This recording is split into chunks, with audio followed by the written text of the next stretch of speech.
Hello, and welcome back to the Dreamy Chapter. In a world that is often too loud and too fast, you have found a place to slow down. Tonight, I have prepared something very special for you. A collection of 10 timeless stories, from the wisdom of Oscar Wilde to the warmth of Henry, from the magic of Andersen to the gentle world of the Velveteen Rabbit. These are not just stories for children. They are reminders for the soul. Reminders about love, about sacrifice, about nature, and about what it truly means to be happy. Whether you are here to learn English or simply to drift off into a deep, peaceful sleep, I invite you to stay with me. Forget the worries of yesterday. Ignore the fears of tomorrow. Just be here, in this moment, with these stories. So now, make yourself comfortable. Adjust your pillow. Pull up the covers. Take a deep, slow breath in and let it out. Relax your shoulders. Relax your mind. Let the journey begin. Our first story is The Velveteen Rabbit. There was once a Velveteen Rabbit, and in the beginning, he was really splendid. He was fat and bunchy, as a rabbit should be. His coat was spotted brown and white. He had real thread whiskers, and his ears were lined with pink sateen. On Christmas morning, when he sat wedged in the top of the boy's stocking, with a sprig of holly between his paws, the effect was charming. There were other things in the stocking: nuts and oranges, and a toy engine, and chocolate almonds, and a clockwork mouse. But the rabbit was quite the best of all. For at least 2 hours, the boy loved him. And then, aunts and uncles came to dinner, and there was a great rustling of tissue paper and unwrapping of parcels. In the excitement of looking at all the new presents, the Velveteen Rabbit was forgotten. For a long time, he lived in the toy cupboard or on the nursery floor, and no one thought very much about him. He was naturally shy, and being only made of velveteen, some of the more expensive toys quite snubbed him. The mechanical toys were very superior and looked down upon everyone else. They were full of modern ideas and pretended they were real. Between them all, the poor little rabbit was made to feel himself very insignificant and commonplace. The only person who was kind to him at all was the skin horse. The skin horse had lived longer in the nursery than any of the others. He was so old that his brown coat was bald in patches and showed the seams underneath. He was wise, for he had seen a long succession of mechanical toys arrive to boast and swagger, and by and by break their mainsprings and pass away. He knew that they were only toys, and would never turn into anything else. For nursery magic is very strange and wonderful, and only those playthings that are old and wise and experienced, like the skin horse, understand all about it. "What is real?"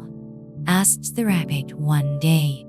"Does it mean having things that buzz inside you and a stick-out handle?" "Real isn't how you are made," said the skin horse. "It is a thing that happens to you when a child loves you for a long, long time, not just to play with, but REALLY loves you. Then you become real." "Does it hurt?" asked the rabbit. "Sometimes," said the skin horse, for he was always truthful. "When you are real, you don't mind being hurt. Does it happen all at once, like being wound up? He asked. Or bit by bit? Does it happen all at once? Said the skin horse. You become. It takes a long time.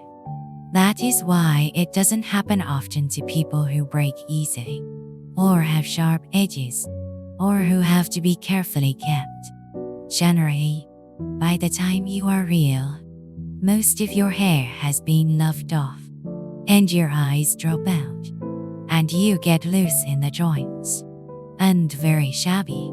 But these things don't matter at all, because once you are real, you can't be ugly. Except to people who don't understand. That night, and for many nights after, the Velveteen Rabbit slept in the boy's bed. At first, he found it rather uncomfortable, for the boy hugged him very tight, and sometimes he rolled over on him. But very soon, he grew to like it, for the boy used to talk to him, and made nice tunnels for him under the bedclothes, and they had splendid games together, in whispers.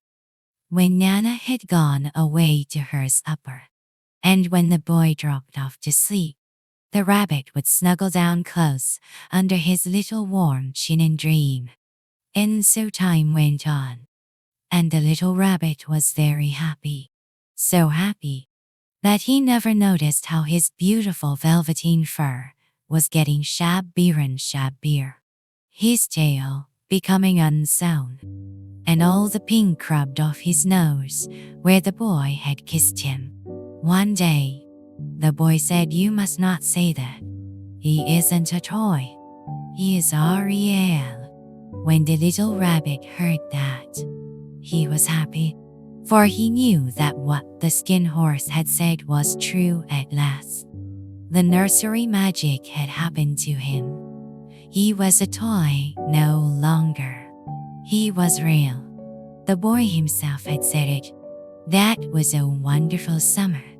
Near the house where they live, there was a wood, and in the long June evenings, the boy liked to go there after tea to play.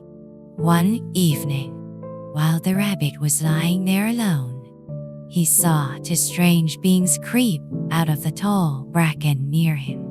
They were rabbits like himself, but quite furry and brand new. They stared at him, and the little rabbit stared back. "Why don't you get up and play with us?"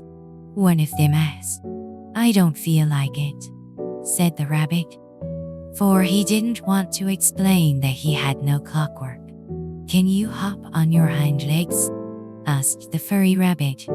That was a dreadful question, for the Velveteen Rabbit had no hind legs at all. The strange rabbit came quite close. He wrinkled his nose suddenly. "He doesn't smell right," he exclaimed. "He isn't a rabbit at all. He isn't real." "I am real," said the little rabbit. "I am real." The boy said so, and he nearly began to cry. But the wild rabbits had disappeared, and the Velveteen Rabbit was all alone. Weeks passed, and the little rabbit grew very old and shabby. But the boy loved him just as much. And then, one day, the boy was ill. His face grew very flushed, and he talked in his sleep. And his little body was so hot that it burned the rabbit when he held him close. It was a long, weary time, but the little rabbit snuggled down patiently and looked forward to the time when the boy should be well again. And presently, the fever turned, and the boy got better. He was going to the seaside tomorrow. Everything was arranged. Just then, Nana caught sight of him. "How about his old bunny?" she asked. "That," said the doctor. "Why, it is a mass of scarlet fever germs. Burn it at once. Get him a new one." He must not have that any more. And so the little rabbit was put into a sack with the old picture books and carried out to the end of the garden. And while the boy was asleep, dreaming of the seaside, the little rabbit lay among the old picture books, and he felt very lonely. He thought of long sunlit hours in the garden. He thought of the skin horse, so wise and gentle. Of what use was it to be loved and lose one's beauty and become real if it all ended like this? And a real tear, trickled down his little shabby velvet nose and fell to the ground. And then a strange thing happened. Where the tear had fallen, a flower grew out of the ground, and out of the blossom there stepped a fairy. She came close to the little rabbit and gathered him up in her arms. "Little rabbit," she said, "don't you know who I am?" "I am the nursery magic fairy," she said. "I take care of all the playthings that the children have loved. When they are old and worn out, and the children don't need them anymore, then I come and take them away with me and turn them into real." "Wasn't I real before?" asked the little rabbit. "You were real to the boy," the fairy said, "because he loved you. Now, you shall be real to everyone." And she held the little rabbit close in her arms and flew with him into the wood. She kissed the little rabbit again and put him down on the grass. "Run and play, little rabbit," she said. He gave one leap, and the joy of using those hind legs was so great that he went springing about the turf on them. He was a real rabbit at last, at home with the other rabbits. Autumn passed, and winter, and in the spring, the boy went out to play in the wood. And while he was playing, 2 rabbits crept out from the bracken and peeped at him. One of them had strange markings under his fur, as though long ago he had been spotted, and about his little soft nose and his round black eyes there was something familiar, so that the boy thought to himself, "Why, he looks just like my old bunny that was lost when I had scarlet fever." But he never knew that it really was his own bunny, come back to look at the child who had first helped him to be real. Thank you for listening. Good night, and sweet dreams. And that was the story of the rabbit who became real through love. Now, let us travel to a city that sleeps under the moonlight. Our next story is The Happy Prince by Oscar Wilde. It is a tale of a golden statue with a heart of lead and a little swallow who stayed behind. Together, they discover that the most precious things in life are often the ones we give away. So, close your eyes again and listen. High above the city, on a tall column, stood the statue of the Happy Prince. He was gilded all over with thin leaves of fine gold. For eyes he had 2 bright sapphires, and a large red ruby glowed on his sword hilt. He was very much admired indeed. "He is as beautiful as a weathercock," remarked one of the town councillors. One night, there flew over the city a little swallow. His friends had gone away to Egypt 6 weeks before, but he had stayed behind. All day long he flew, and at night time he arrived at the city. "Where shall I put up?" he said. "I hope the town has made preparations." Then he saw the statue on the tall column. "I will put up there," he cried. "It is a fine position, with plenty of fresh air." So he alighted just between the feet of the happy prince. "I have a golden bedroom," he said softly to himself as he looked round, and he prepared to go to sleep. But just as he was putting his head under his wing, a large drop of water fell on him. "What a curious thing," he cried. "There is not a single cloud in the sky. The stars are quite clear and bright, and yet it is raining." Then another drop fell. "I must look for a good chimney pot," he determined, and he began to fly away. But before he had opened his wings, a third drop fell, and he looked up and saw. Ah, what did he see? The eyes of the happy prince were filled with tears, and tears were running down his golden cheeks. His face was so beautiful in the moonlight that the little swallow was filled with pity.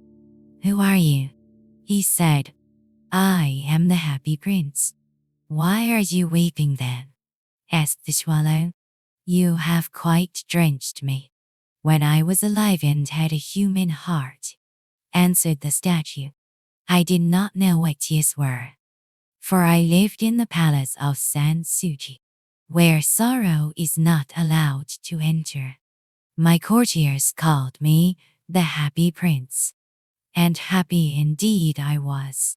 If pleasure be happiness, so I live, and so I die.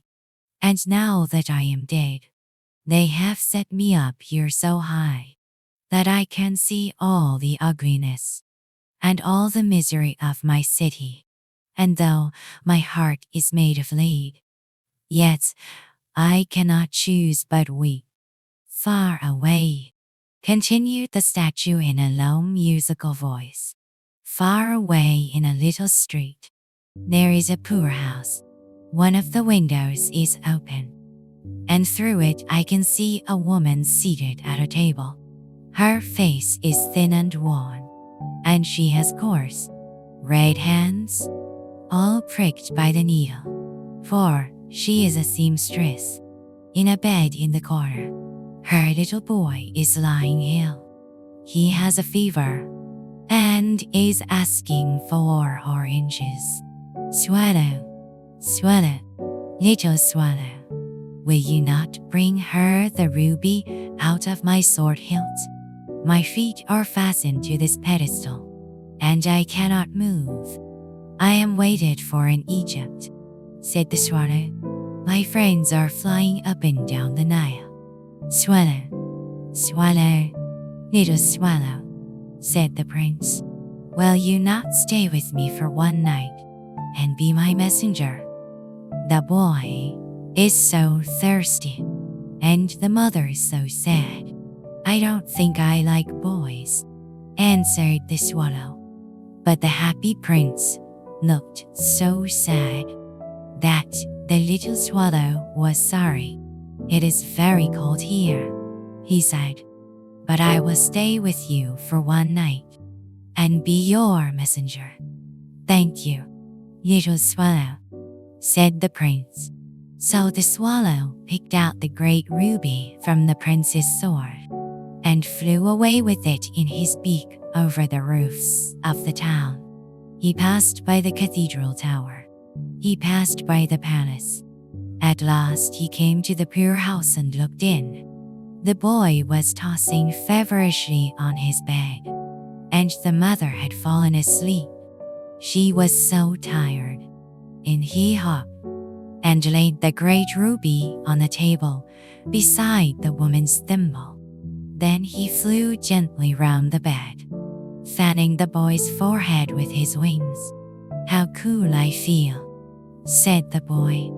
"I must be getting better." And he sank into a delicious slumber. The next day, the swallow flew down to the harbor. "I am going to Egypt," cried the swallow. But nobody minded. When the moon rose, he flew back to the happy prince.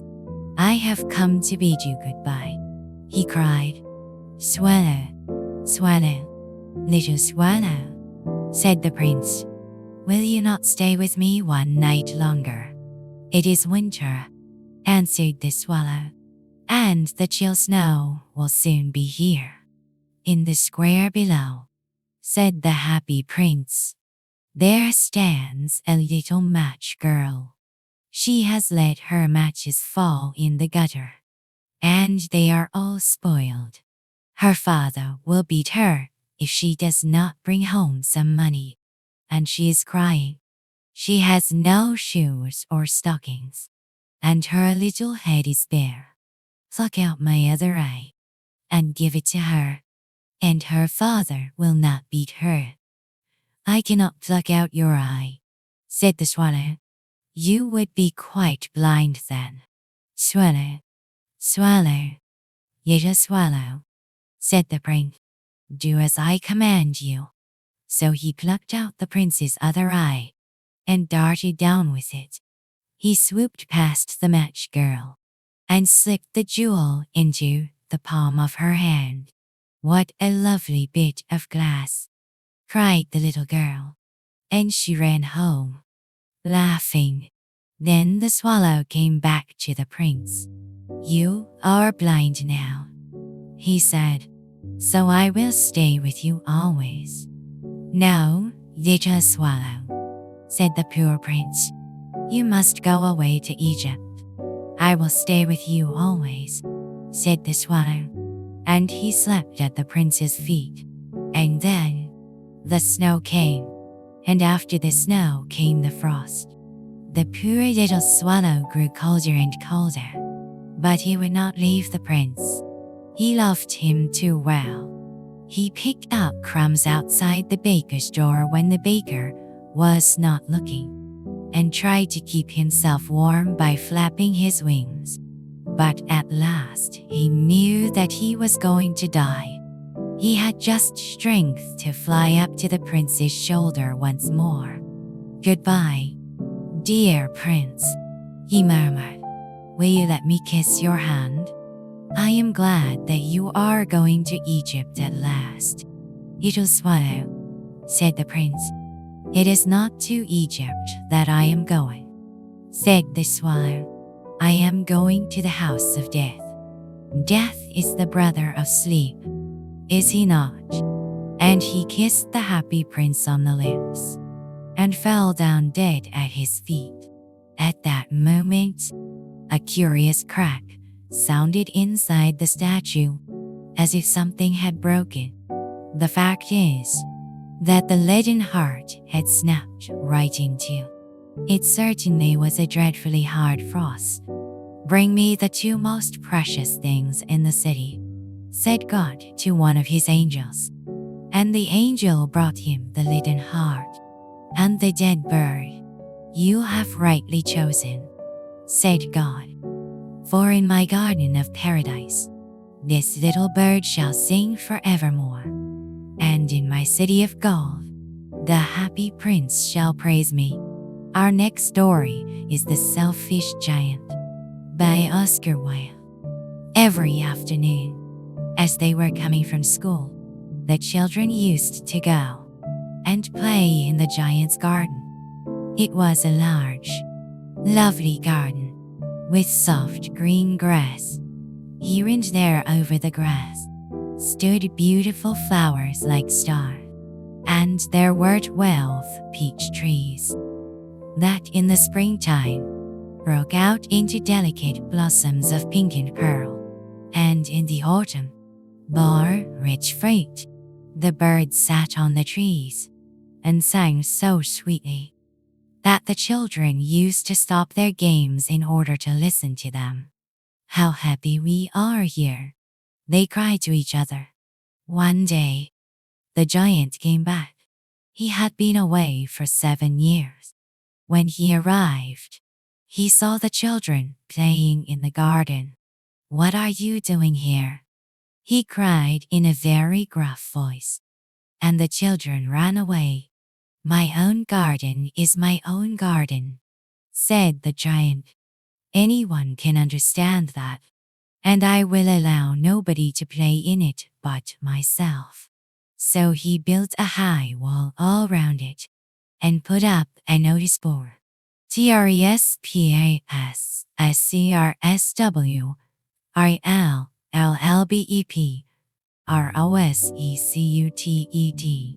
He was a very selfish giant.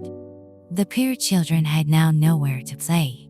Then the spring came, and all over the country there were little blossoms and little birds. Only in the garden of the selfish giant, it was still winter. The birds did not care to sing in it, as there were no children, and the trees forgot to blossom. The only people who were pleased were the snow and the frost. "Spring has forgotten this garden," they cried, "so we will live here all the year round." The snow covered up the grass with her great white cloak, and the frost painted all the trees silver. "I cannot understand why the spring is so late in coming," said the selfish giant, as he sat at the window and looked out at his cold white garden. "I hope there will be a change in the weather." But the spring never came, nor the summer. The autumn gave golden fruit to every garden, but to the giant's garden she gave none. "He is too selfish," she said. So it was always winter there. One morning, the giant was lying awake in bed when he heard some lovely music. It sounded so sweet to his ears that he thought it must be the king's musicians passing by. It was really only a little linnet bird singing outside his window. But it was so long since he had heard a bird sing in his garden that it seemed to him to be the most beautiful music in the world. "I believe the spring has come at last," said the giant. And he jumped out of bed and looked out. What did he see? He saw a most wonderful sight. Through a little hole in the wall, the children had crept in, and they were sitting in the branches of the trees. In every tree that he could see, there was a little child, and the trees were so glad to have the children back again that they had covered themselves with blossoms. The birds were flying about and twittering with delight, and the flowers were looking up through the green grass and laughing. It was a lovely scene. Only in one corner, it was still winter. It was the farthest corner of the garden, and in it was standing a little boy. He was so small that he could not reach up to the branches of the tree, and he was wandering all round it, crying bitterly, and the giant's heart melted as he looked down. "How selfish I have been," he said. "Now I know why the spring would not come here. I will put that poor little boy on the top of the tree, and then I will knock down the wall, and my garden shall be the children's playground forever and ever." He was really very sorry for what he had done. So he crept downstairs and opened the front door quite softly and went out into the garden. But when the children saw him, they were so frightened that they all ran away, and the garden became winter again. Only the little boy did not run, for his eyes were so full of tears that he did not see the giant coming. And the giant stole up behind him and took him gently in his hand and put him up into the tree, and the tree broke at once into blossom, and the birds came and sang on it, and the little boy stretched out his two arms and flung them around the giant's neck and kissed him. And the other children, when they saw that the giant was not wicked any longer, came running back, and with them came the spring. "It is your garden now, little children," said the giant, and he took a great axe and knocked down the wall. Years went over, and and the giant grew very old and feeble. He could not play about any more, so he sat in a huge armchair and watched the children at their games and admired his garden. "I have many beautiful flowers," he said, "but the children are the most beautiful flowers of all." One winter morning, he looked out of his window. Suddenly he rubbed his eyes in wonder and looked and looked. In the farthest corner of the garden was a tree quite covered with lovely white blossoms. Its branches were all golden, and silver fruit hung down from them, and underneath it stood the little boy he had loved. Downstairs ran the giant in great joy, and out into the garden. He came near to the child, and when he came quite close, his face grew red with anger, and he said, "Who has dared to wound thee?" For on the palms of the child's hands were the prints of 2 nails, and the prints of 2 nails were on the little feet. "Who hath dared to wound thee?" cried the giant. "Tell me, that I may take my big sword and slay him." "Nay," answered the child, "but these are the wounds of love." "Who art thou?" said the giant, and a strange awe fell on him, and he knelt before the little child, and the child smiled on the giant, and said to him, "You let me play once in your garden. Today you shall come with me to my garden, which is paradise." And when the children ran in that afternoon, they found the giant lying dead under the tree, all covered with white blossoms. The garden of the giant has found its spring, and his soul has found its peace. But now, let us leave the world of giants and magic, and step into a small, humble apartment in a busy city. Our 4th story is The Gift of the Magi, by L. Henry. It is a story about 2 people who had very little money, but a great deal of love. In their search for the perfect Christmas gift, they discover that the greatest treasures are not things we hold, but the things we are willing to give up for one another. Take a deep breath. Let the cold winter air outside fade away as we look inside their warm, candlelit room. $1.87. That was all, and 60 cents of it was in pennies. Penny saved 1 and 2 at a time by bargaining with the grocer and the vegetable man. Della counted it 3 times. $1.87. And the next day would be Christmas. There was clearly nothing to do but sit down and cry. So Della did it, which reminds us that life is made up of sobs, sniffles, and smiles, with sniffles prevailing.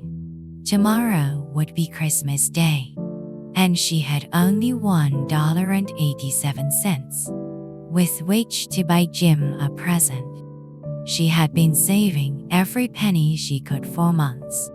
$20 a week doesn't go far. Expenses had been greater than she had calculated. They always are. Only $1.87 to buy a present for Jim. Her Jim. Now, there were 2 possessions of the James Dillingham Youngs, in which they both took a mighty pride. One was Jim's gold watch. That had been his father's and his grandfather's. The other was Della's hair. So now, beautiful hair fell about her, rippling and shining like a cascade of brown waters. It reached below her knee and made itself almost a garment for her. And then she did it up again, nervously and quickly. Once she stopped for a minute and stood still, while a tear or 2 splashed on the worn red carpet. On went her old brown jacket. On went her old brown hat. with a whirl of skirts, and with the brilliant sparkle still in her eyes, she fluttered out the door and down the stairs to the street, where she stopped. The sign read Madam So Fron i.e. hair goods of all kinds. Will you buy my hair? Asked Dila. I buy hair, said Madame. Take your hat off and let's have a sight at the looks of it. Down rippled the brown cascade. $20, said Madame, lifting the mass with a practiced hand. Give it to me quick, said Dia. Oh, the next 2 hours tripped by on rosy wings. She was ransacking the stores for Jim's present. She found it at last. It surely had been made for Jim and no one else. It was a platinum watch chain, simple and chaste in design. As soon as she saw it, she knew that it must be Jim's. It was like him, quietness and value. $21 they took from her for it, and she hurried home with the 87 cents. When Della reached home, she looked at her reflection in the mirror. Then, lovingly and critically, she took her curling irons and went to work. If Jim doesn't kill me, she said to herself, before he looks at me a second time, he'll say I look like a Coney Island chorus girl. But what could I do? What could I do with $1.87? At 7 o'clock, the coffee was made. Then she heard his step on the stair. She turned white for just a moment. The door opened, and Jim stepped in and closed it. He looked thin and very serious. Poor fellow. He was only 22 and to be burdened with a family. He needed a new overcoat, and he was without gloves. Jim stopped inside the door. His eyes were fixed upon Dila, and there was an expression in them that she could not read, and it terrified her. It was not anger, nor surprise, nor disapproval. He simply stared at her fixedly, with that peculiar expression on his face. Jim, darling, she cried, don't look at me that way. I had my hair cut off and sold it, because I couldn't have lived through Christmas without giving you a present.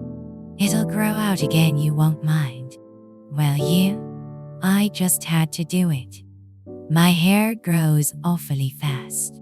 Say, Merry Christmas, Jim, and let's be happy.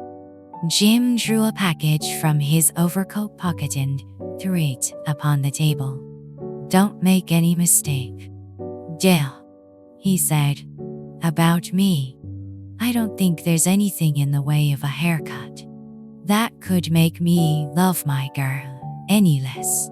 But if you unwrap that package, you may see why you had me going a while at first. White fingers tore at the string and paper, and then a scream of joy. And then, alas, a quick change to tears and wails.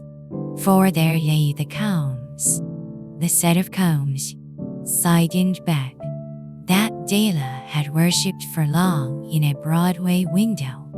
Beautiful combs, pure tortoiseshell, with jeweled rims, just the shade to wear in the beautiful vanished hair. But she hugged them to her chest, and at length she was able to look up with dim eyes and a smile and say, my hair grows so fast, Jim. And then Della leapt up and cried, oh, oh. Jim had not yet seen his beautiful present. She held it out to him eagerly upon her open palm. Isn't it a dandy, Jim? I hunted all over town to find it. You'll have to look at the time 10 times a day now. Give me your watch. I want to see how it looks on it. Instead of obeying, Jim tumbled down on the couch and put his hands under the back of his head and smiled. "Dale," said he, "let's put our Christmas presents away and keep 'em a while. They're too nice to use just at present. I sold the watch to get the money to buy your combs. And now, suppose you put the coffee on." The Magi, as you know, were wise men, wonderfully wise men who brought gifts to the babe in the manger. They invented the art of giving Christmas gifts.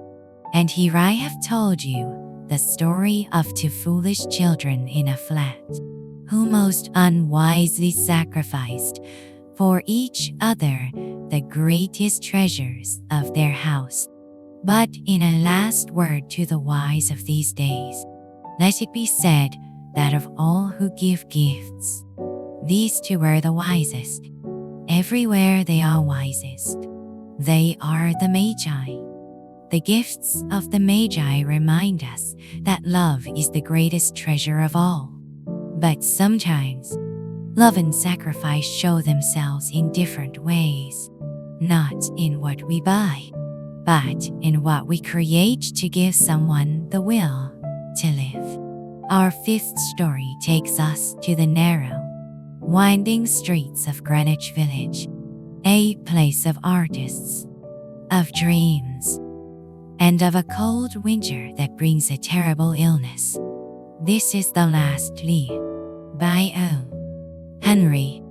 It is a story about a young girl waiting for the wind to blow away the last leaf on a vine, and an old artist who decides to paint his greatest masterpiece. Close your eyes and listen to the sound of the cold rain against the window pane. In a little district west of Washington Square, the streets have run wild. They turn and broken themselves into small strips called places. In this old Greenwich village, two young artists, Sue and John's wife, had their studio at the top of a 3-story brick house. In November, a cold, unseen stranger, whom the doctors called pneumonia, touched John's wife with his icy fingers. She lay on her painted iron bed, hardly moving, looking through the small window at the blank side of the next brick house. One morning, the busy doctor invited Sue into the hallway. "She has one chance in, let us say, 10, he said, "and that chance is for her to want to live. Your little lady has made up her mind that she's not going to get well. What is she thinking about? She wanted to paint the Bay of Naples someday," said Sue. "Paint?" said the doctor. "Gosh, has she anything on her mind worth thinking about twice a man, for instance?" "No," said Sue. "There is no man." "Well, it is the weakness, then," said the doctor. "I will do all that science can do. But whenever my patient begins to count the carriages in her funeral procession, I subtract 50% from the curative power of medicines." Sue went into the room and found John's wife with her eyes wide open, looking out the window and counting backward. 12, she said, and a little later 11, and then 10, and 9, and then 8 and 7 almost together. Sue looked out of the window. What was there to count? There was only a bare, dreary yard, and the blank wall of the brick house 20 feet away. An old ivy vine, gnarled and decayed at the roots, climbed halfway up the brick wall. The cold breath of autumn had stricken its leaves from the vine until its skeleton branches clung, almost bare, to the crumbling bricks. "What is it, dear?" asked Sue.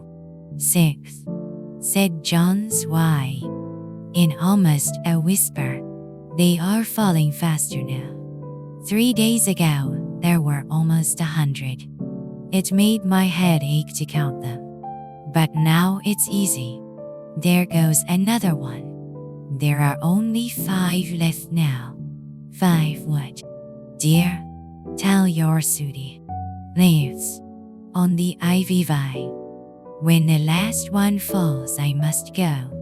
2. I've known that for 3 days. Didn't the doctor tell you? No, I never heard of such nonsense, said Sue. What have old ivy leaves to do with your getting well? Don't be a goose. Old Bearman was a painter who lived on the ground floor beneath them. He was past 60. Bearman was a failure in art. 40 years he had wielded the brush without getting near enough to touch the hem of his mistress's robe. He had been always about to paint a masterpiece, but had never yet begun it. He drank too much, and still talked of his coming masterpiece. Sue found Bearman in his dimly lighted studio. She told him about John's wise fancy, and how she feared she might indeed, light and fragile as a leaf herself, float away when her slight hold upon the world grew weaker. Old Bearman, with his red eyes, shouted his contempt for such idiotic imaginesses. Is it possible, he cried, that there are people in the world so foolish as to die because of leaves falling from a vine? That, why do you allow that poor little Miss John's wife to have such thoughts? She is very ill and weak, said Sue, and the fever has left her mind full of strange fancies. I will come with you, said Bearman. Some day I will paint a masterpiece, and we shall all go away. Yes. When they went upstairs, John's wife was asleep. Sue pulled the shade down to the windowsill and motioned Bearman into the other room. There, they looked out the window furtively at the ivy vine. Then they looked at each other for a moment without speaking. A cold rain was falling, mixed with snow. The next morning, John's wife commanded with wide-open eyes, pull up the shade. I want to see. Sue obeyed. But, lo, after the beating rain and fierce gusts of wind that had endured through the night, there yet stood out against the brick wall one ivy leaf. It was the last on the vine, still dark green near its stem, but with its edges tinted with the yellow of decay. It hung bravely from a branch some 20 feet above the ground. It is the last one, said John's wife. I thought it would surely fall during the night. I heard the wind. It will fall today, and I shall die at the same time. The day wore away, and even through the twilight they could see the lone ivy leaf clinging to its stem against the wall. And then, with the coming of the night, the north wind was again loose, while the rain still beat against the windows. When it was light enough the next morning, John's wife commanded that the shade be raised. The ivy leaf was still there. John's wife lay for a long time looking at it, and then she called to Sue. I have been a bad girl, Sooty, said John's wife. Something has made that last leaf stay there to show me how wicked I was. It is a sin to want to die. You may bring me a little broth now, and some milk. An hour later she said, Sooty, someday I hope to paint the Bay of Naples. The doctor came in the afternoon. Even chances, said the doctor, taking Sue's thin hand in his. With good nursing you'll win. And now I must see another case downstairs. Bearman. His name is some kind of an artist, I believe. Pneumonia, too. He is an old man, and the attack is acute.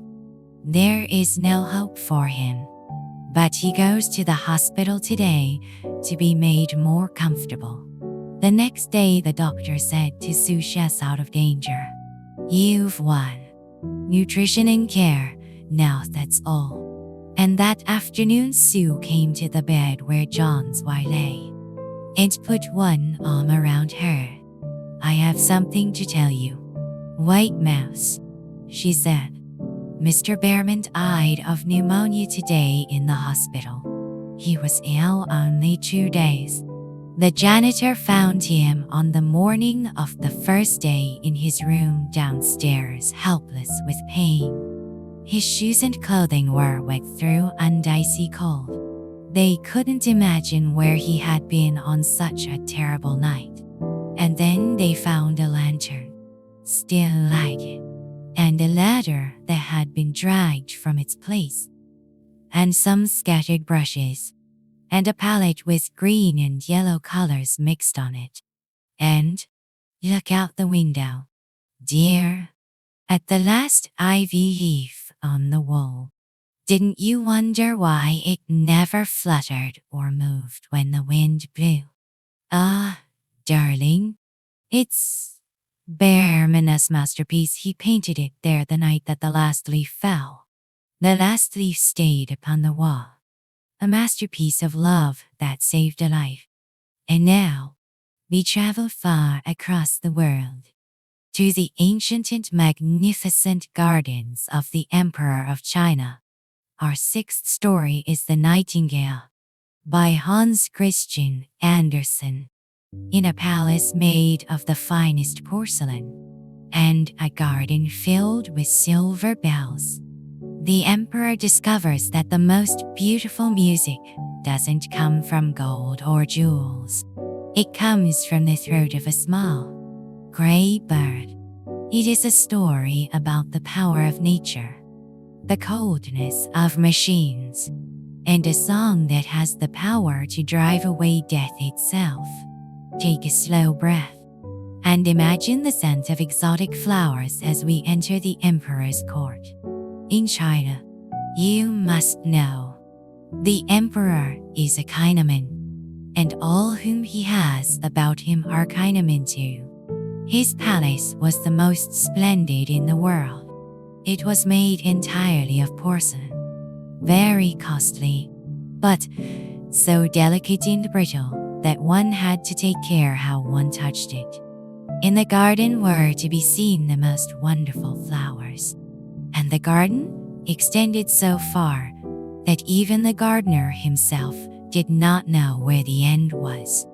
If a man went on and on, he came to a glorious forest with high trees and deep lakes. The wood extended straight down to the sea, which was blue and deep. In these trees lived a nightingale, which sang so delightfully that even the poor fishermen, who had many other things to do, would stop and listen. How beautiful it is, he said, but then he had to attend to his business and forgot it. But the next night, when the bird sang and the fisherman heard it, he said again, how beautiful it is. From all the countries of the world, travelers came to the city of the emperor and admired it. But when they heard the nightingale, they said, that is the best of all. And the travelers told of it when they came home. The emperor sat in his golden chair and read and read. What is this? Said he. The nightingale? I do not know the nightingale. Is there such a bird in my empire, and even in my garden? I have never heard of it. I have to learn such things for the first time from books. And so, he called his cavalier. There is said to be a wonderful bird, here called a nightingale, said the emperor. They say it is the best thing in all my great empire. Why have I never been told anything about it? I have never heard it mentioned, said the cavalier. It has never been presented at court. "I wish the bird to appear this evening and sing before me," said the emperor.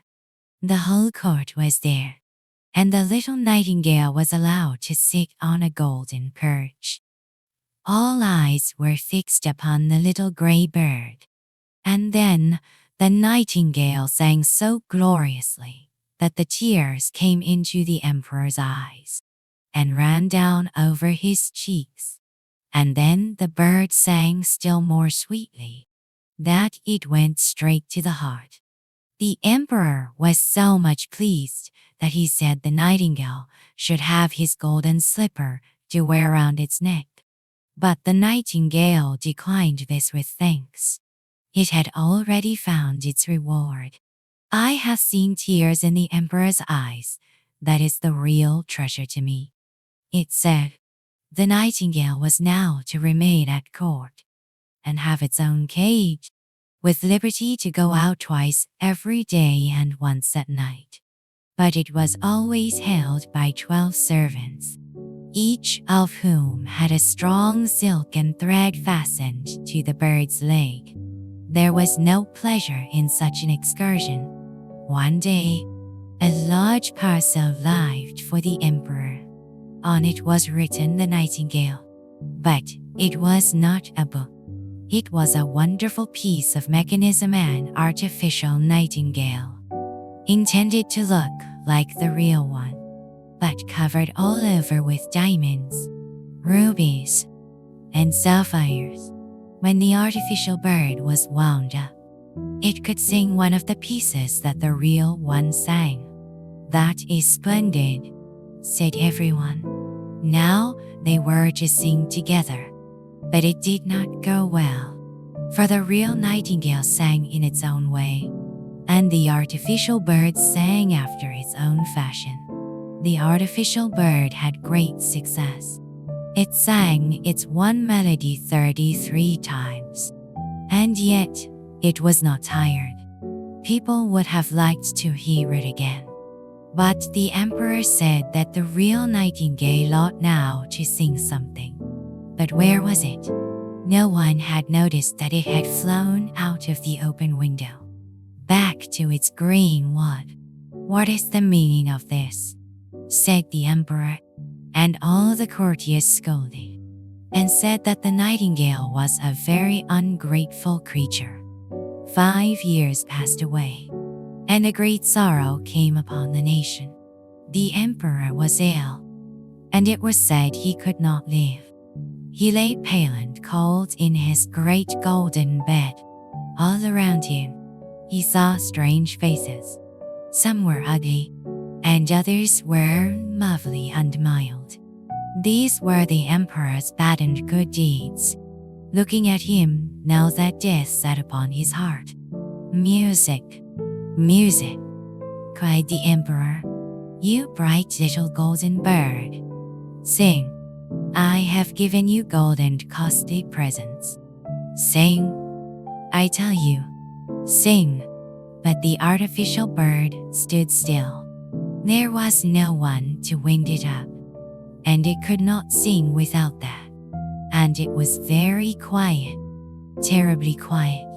Suddenly, close to the window, there came the most lovely song. It was the little live nightingale, who had heard of the emperor's illness and had come to sing him hope and trust. As it sang, the ghostly faces became paler and paler, and the blood ran more and more quickly through the emperor's feeble limbs. Even death listened, and said, "Go on, little nightingale, go on. Will you give me that splendid golden sword? Will you give me that rich banner? Will you give me the emperor's crown?" And death gave up each of these treasures for a song. And at last, death flew away, like a cold white mist, out of the window. "Thank you, said the emperor. "You heavenly little bird. I banished you from my empire, and yet you have sung away the evil faces from my bed, and turned death from my heart. How can I reward you? You have rewarded me, said the nightingale. I have drawn tears from your eyes the first time I sang. I shall never forget that. But now sleep and grow fresh and strong. I will sing to you. And it sang, and the emperor fell into a sweet sleep. The sun shone in upon him when he awoke, refreshed and restored. You must stay with me always, said the emperor. No, said the little bird. I cannot live in a palace, but let me come when I will. I will sit on the branch near the window and sing to you, that you may be happy and thoughtful too. I will sing of those who are happy, and of those who suffer. I will sing of good and of evil, which are kept hidden from you. But you must promise me one thing. Anything, said the emperor. Only this: let no one know that you have a little bird who tells you everything. Then it will go even better. And the nightingale flew away. The servants came in to look at their dead emperor, and there they stood. And the emperor said, "Good morning." The song of the nightingale has brought the emperor back to life, reminding us that nature's beauty is a gift beyond any gold. But now, let us leave the palace gardens and travel to the heart of a deep, green forest. Our seventh story is The Fir Tree by Hans Christian Andersen. It is the story of a little tree that was in a great hurry to grow up. It was always looking forward to the next big thing, never noticing the warm sun, the fresh air, or the birds that sang among its branches. It is a gentle reminder for all of us to breathe, to look around, and to cherish the moment we are in. So, let the scent of pine needles fill your mind. As we begin, out in the forest stood a pretty little fir tree. It had a good place. It could have sunlight. Air there was in plenty, and all round grew many larger comrades, pines as well as firs. But the little fir tree was in such a hurry to grow. It did not care for the warm sun and the fresh air. It took no notice of the peasant children, who went about talking together when they had come out to look for strawberries or raspberries. "Oh, how small it is," the children said. This was what the tree could not bear to hear. "Oh, if I were only as high as the others," sighed the little tree. "Then I would spread my branches far around, and from my crown look out into the wide world. The birds would then build nests in my boughs, and when the wind blew, I could nod as grandly as the others." It took no pleasure in the sunshine, in the birds, or in the rosy clouds that went sailing over at dawn and evening, when it was winter, and the snow lay all around, white and sparkling. A hare would often come running and jump right over the little tree. Ah, that was so irritating.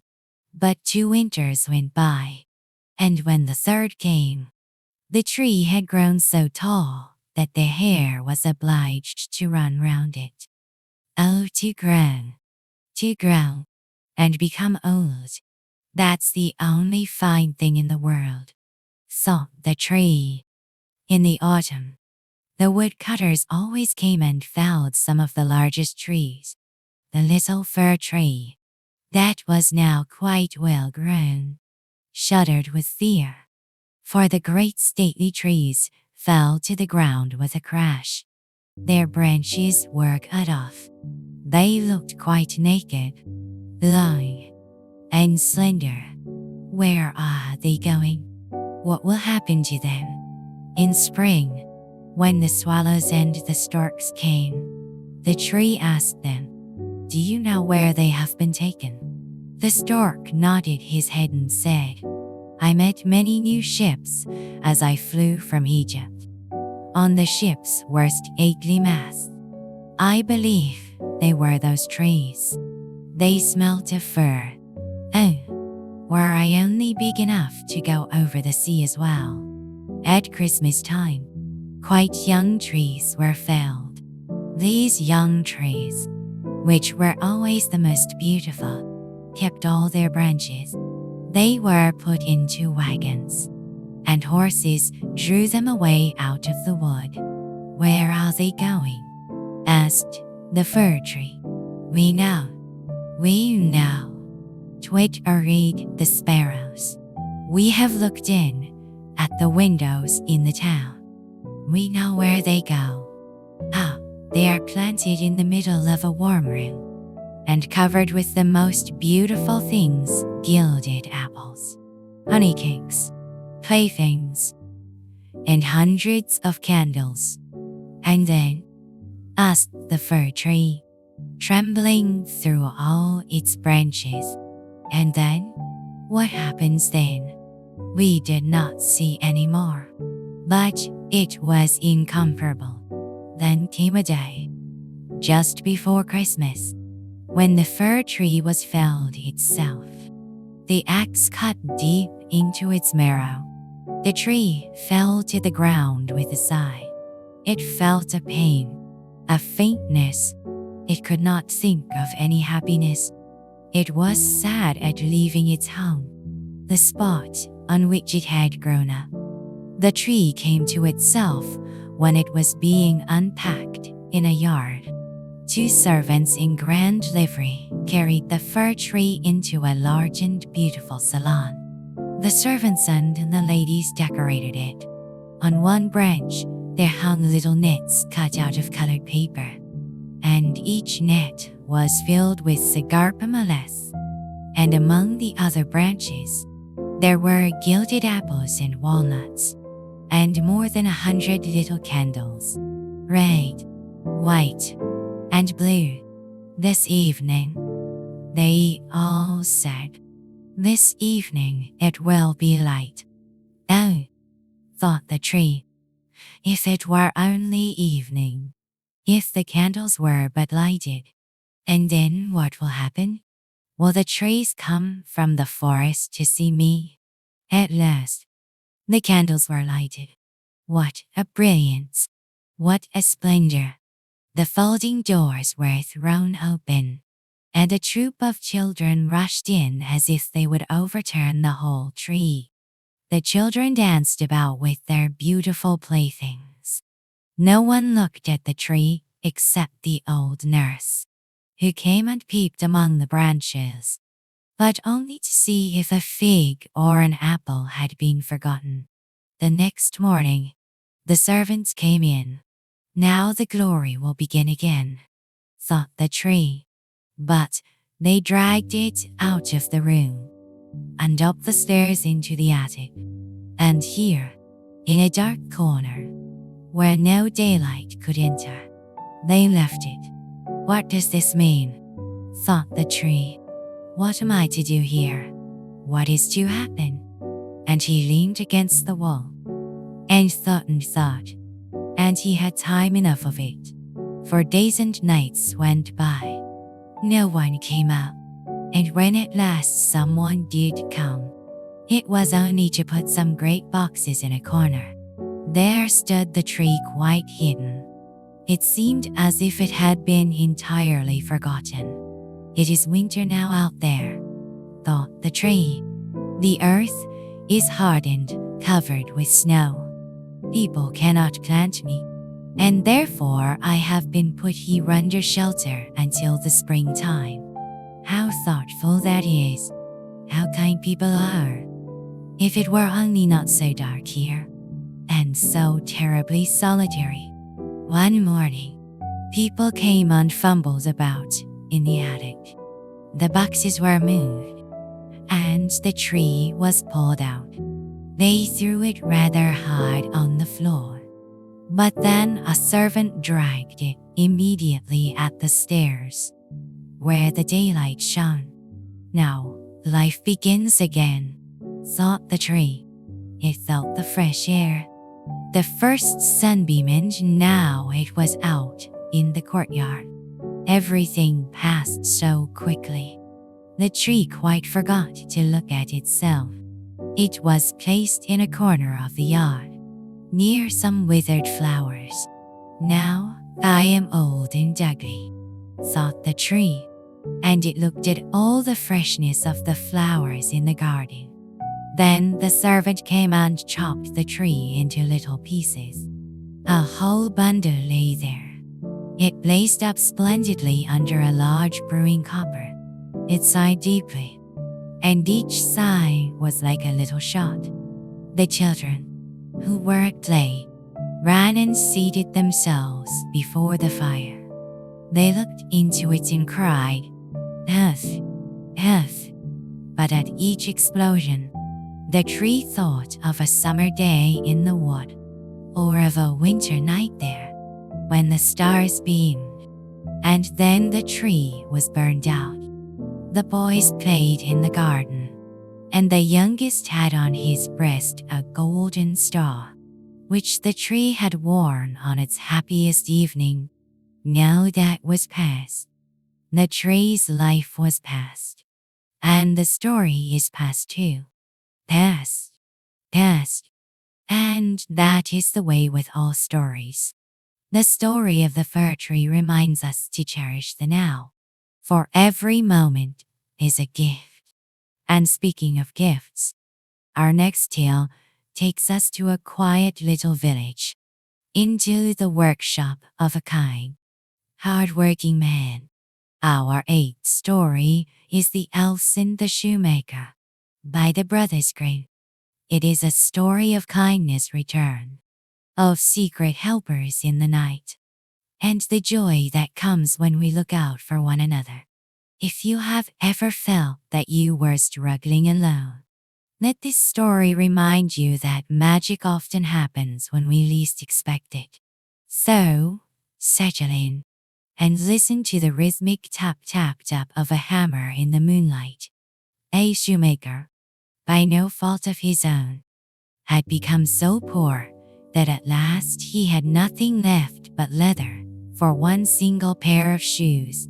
So, in the evening, he cut out the shoes which he wished to begin to make the next morning. And as he had a good conscience, he lay down quietly in his bed, commended himself to God, and fell asleep. In the morning, after he had said his prayers, and was just going to sit down to work, the two shoes stood quite finished on his table. He was astounded, and knew not what to say to it. He took the shoes into his hands to observe them closer. They were so neatly made that there was not one bad stitch in them. It was just as if they were intended as a masterpiece. Soon after, a buyer came in, and as the shoes pleased him so well, he paid more than the usual price for them. And now the shoemaker had enough money to buy leather for 2 pairs of shoes. He cut them out at night, and next morning was about to set to work with fresh courage. But he had no need to do so. For when he got up, they were already finished. And so it went on constantly. What he cut out in the evening was finished by the morning. He soon had his honest living again, and at last became a wealthy man. Now it befell that one evening, not long before Christmas, when the man had been cutting out, he said to his wife, before going to bed, "What think you if we were to stay up tonight to see who it is that lends us this helping hand?" The woman liked the idea, and lighted a candle, and then they hid themselves in a corner of the room, behind some clothes which were hanging up, and watched. When it was midnight, 2 tiny, naked little men came, sat down by the shoemaker's table, took all the work which was cut out before them, and began to stitch and sew. and hammer so skillfully and so quickly with their little fingers that the shoemaker could not turn away his eyes for astonishment. They did not stop until all was standing finished on the table, and they ran quickly away. Next morning the woman said, "The little men have made us rich, and we ought to show ourselves grateful for that. They ran about with nothing on, and must be very cold. I will make them little shirts, and coats, and vests, and trousers, and knit, both of them, a pair of stockings. And do you make them 2 little pairs of shoes." The man said, "I shall be very glad to do it." And one night, when everything was finished, they laid their presents all together on the table instead of the cut-out work, and then concealed themselves to see how the little men would behave. At midnight, they came bounding in, and wanted to get to work at once. But as they did not find any leather cut out, but only the pretty little articles of clothing, they were at first astonished, and then they showed intense delight. They dressed themselves with the greatest rapidity, putting the pretty clothes on, and singing, "Now we are boys so fine to see, why should we longer cobblers be?" Then they danced and skipped and leapt over chairs and benches. At last they danced out of doors. From that time forth they came no more. But as long as the shoemaker lived, all went well with him, and all his undertakings prospered. The little elves have finished their work, leaving behind a trail of magic and gratitude. But sometimes, the greatest magic isn't found in a workshop, but in how we see our own lives. Our 9th story is The Golden Windows. It is a tale about a boy who lived on a hill and spent his days looking at a house far away, a house with windows of pure gold. He goes on a journey to find that golden house, only to discover something he never expected. It is a story for anyone who has ever dreamed of a better life, while forgetting the beauty of their own home. Let us walk with him across the valley and up the hill. All day long, the little boy worked hard in field and garden and barn, for his father was a poor farmer and his mother had much to do. But when the sunset came, there was an hour that was all his own. He would go to the top of a hill and look across the valley to another hill. There, far away, stood a house with windows of gold. The windows shone and dazzled so that he could hardly look at them. "If I could only live in a house with golden windows," he thought, "how wonderful that would be." His own home had windows of glass, and sometimes they were dusty and small. One day, his father said, "You have worked well, my son. Take a holiday today, and go where you wish." The boy thanked his father and started off. He knew exactly where he wanted to go. He was going to find the house with the golden windows. It was a long walk. He climbed down his hill and walked across the wide valley. The road was dusty and the sun was warm, but he did not mind, for he kept thinking of the gold. At last, he reached the top of the other hill. But when he looked for the house, he was disappointed. Instead of a palace of gold, he saw a plain, quiet house with a small garden.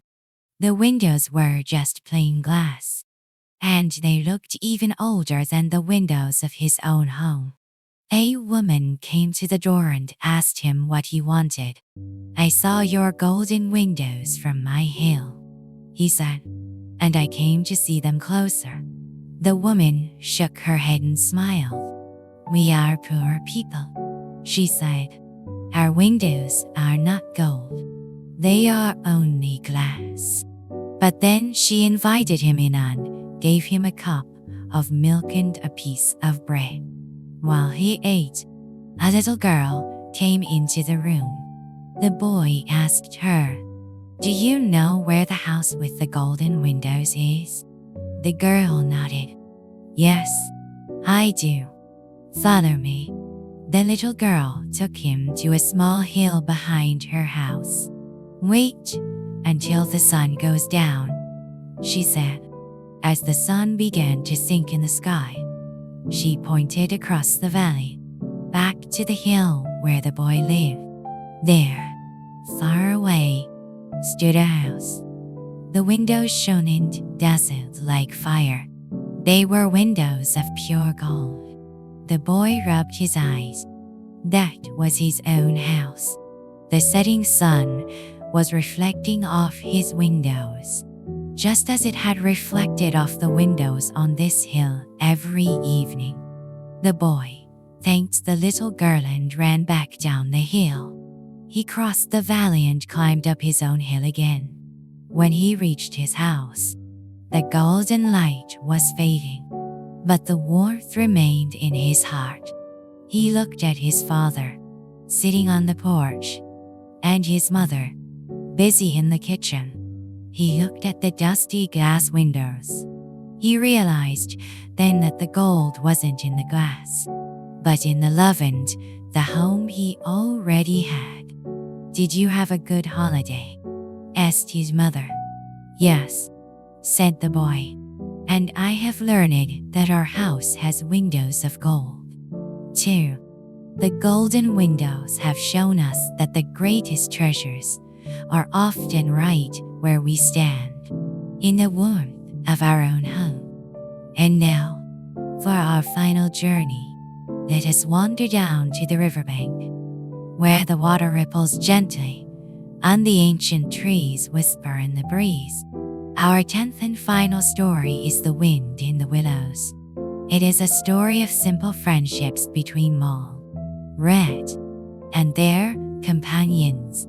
It is a world where time slows down, where the only thing that matters is the sunlight on the water and the kindness of a friend. As the stars begin to peer through the leaves, let the sound of the river carry away the last of your worries. Relax. Listen. The wind is calling through the willows. The mole had been working very hard all the morning, spring cleaning his little home, first with brooms, then with dusters, then on ladders and steps and chairs, with a brush and a pail of whitewash. Suddenly, he threw down his brush and said, "Bother, and do blow, hang spring cleaning." He scrambled out of his hole and reached the sunlight. Everything was happy and busy in the upper world. He wandered along until he came to the edge of a full-fed river. He had never seen a river before this sleek, sinuous, full-bodied animal, chasing and chuckling, gripping things with a gurgle and leaving them with a laugh. The mole was entranced. As he sat on the bank, he saw a dark hole in the bank opposite. Then, a small bright thing twinkled and vanished, like a tiny star. It was an eye. And then, a small face began gradually to grow up round it. A brown little face, with whiskers. A grave round face, with the same twinkle in its eye. It was the water rat. "Hello, Mo," said the water rat. "Hello, Rat," said the mole. "Would you like to come over?" asked the rat. He stepped into a little boat, painted blue outside and white within. He rowed across and helped the mole down. "Do you know," said the mole, as he settled back in the seat, "this is my first time in a boat." "What?" cried the rat, open-mouthed. "My boy, Believe me, there is nothing absolute, nothing has so much worth doing as simply messing about in boats. Simply messing, he went on dreamily, about in boats. The mole leaned back and looked at the water, the reeds, and the sky. He felt a great happiness spreading through him, a feeling that he had finally found where he belonged. The rat brought out a wicker luncheon basket from under the seat. "What's inside it?" asked the mole, wiggling with curiosity.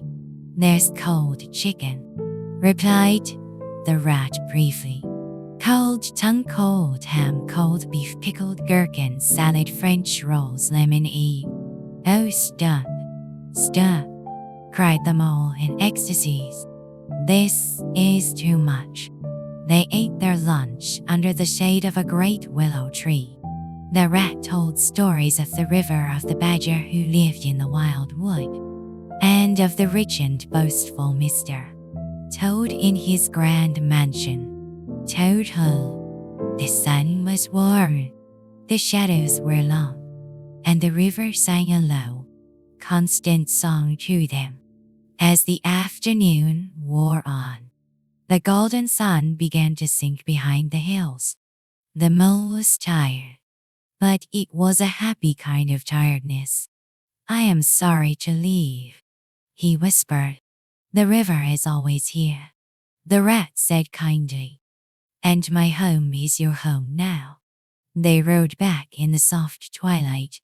The stars began to appear, reflecting in the dark, quiet water like spilled jewels.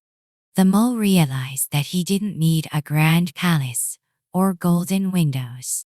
He had the soft earth, the singing river, and the company of a true friend. The day is done. The river flows quietly into the night.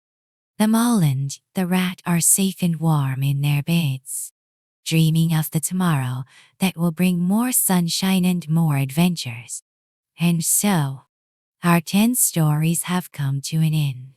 From the selflessness of a giant to the song of a nightingale, and finally to the peace of the riverbank. May your heart be light, your dreams be kind, and your rest be deep. Close your eyes, listen to the wind in the willows. Good night.